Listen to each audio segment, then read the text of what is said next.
Welcome to the deep dive. Today we're venturing into uh, a really interesting place, Nanded in Maharashtra. Mhm.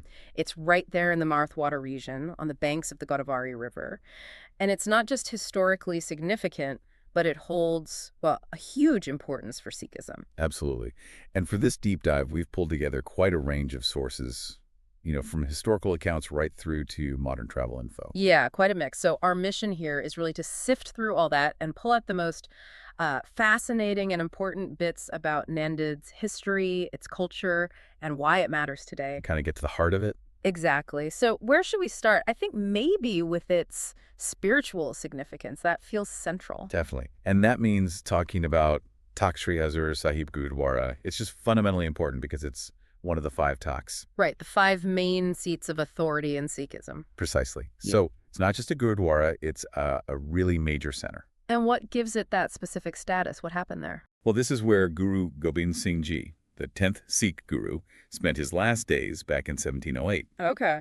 But even more significantly, it was right here in Nanded that he declared the Guru, Granth Sahib, the Holy Scripture, would be the eternal guru from then on. Ah, so that ended the line of human gurus. Exactly. It was a transformative moment for Sikhism's leadership and spiritual focus. So Nanded isn't just a memorial site. It's the place where this huge shift happened. Makes it incredibly sacred for Sikhs everywhere. That provides such a strong spiritual anchor. It's interesting then to look at the sort of the physical landscape and the history embedded there, like the fortresses. Let's maybe start with Mahar Fort. Mohar Fort, yeah. What stands out immediately is its dedication to goddess Renuka. Uh-huh. And it's considered a really important Shakti Pith in Maharashtra. Yeah. One of those powerful sites linked to the goddess Sati. Right, imbued with that divine energy. And the entrance is quite something I read. Yeah, the sources mention the Hathi Darwaza, the elephant door, as the main way in. It suggests, a certain grandeur and strategic importance back in the day. You can almost picture elephants passing through. Yeah, definitely paints a picture. Okay, so moving from Mahur, what about Nanded Fort itself? It's right on the river. Seems like it played a role later on, too. It did. Nanded Fort became particularly important during the Mughal and Nizam periods. Okay. Its location right on the Godavari clearly remained strategically valuable, for controlling trade, defense, that sort of thing across different eras. It stayed relevant. And then there's Kandar Fort. Our sources suggest that one's even older. Oh yeah, Kandar Fort takes us way back. Apparently it dates from the Satavahana period. Wow, Satavahana. That's ancient. It really is. And the fact that parts of it still exist just about, 4 kilometers from Nanded City, also near the Godavari, it just highlights how long this area has been settled and seen as important. Maybe early trade posts or defenses that later rulers built upon. It's amazing how layered the history is there. You can practically feel the different eras. But it's not all just about forts and history, is it? The sources also mention some natural beauty. Sahastrakund waterfall. Yes, Sahastrakund, described as really quite beautiful, especially during the monsoon. When the river's full, I imagine. Exactly. It's on the Pinga River.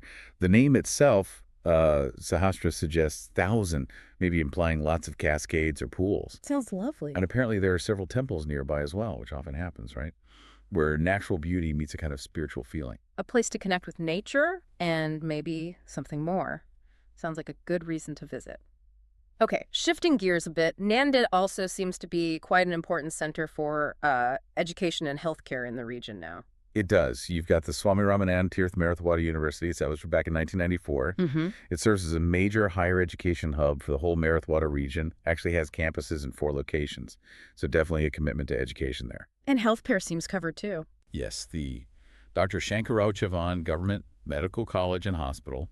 That was founded a bit earlier, in 1988, right in Nanded City. Okay. So between the university and the hospital, it does paint a picture of Nanded as a regional center that cares about, knowledge and community well-being. It's fascinating how all these threads weave together the deep religious roots, the history in the forts, the natural beauty, and this modern role.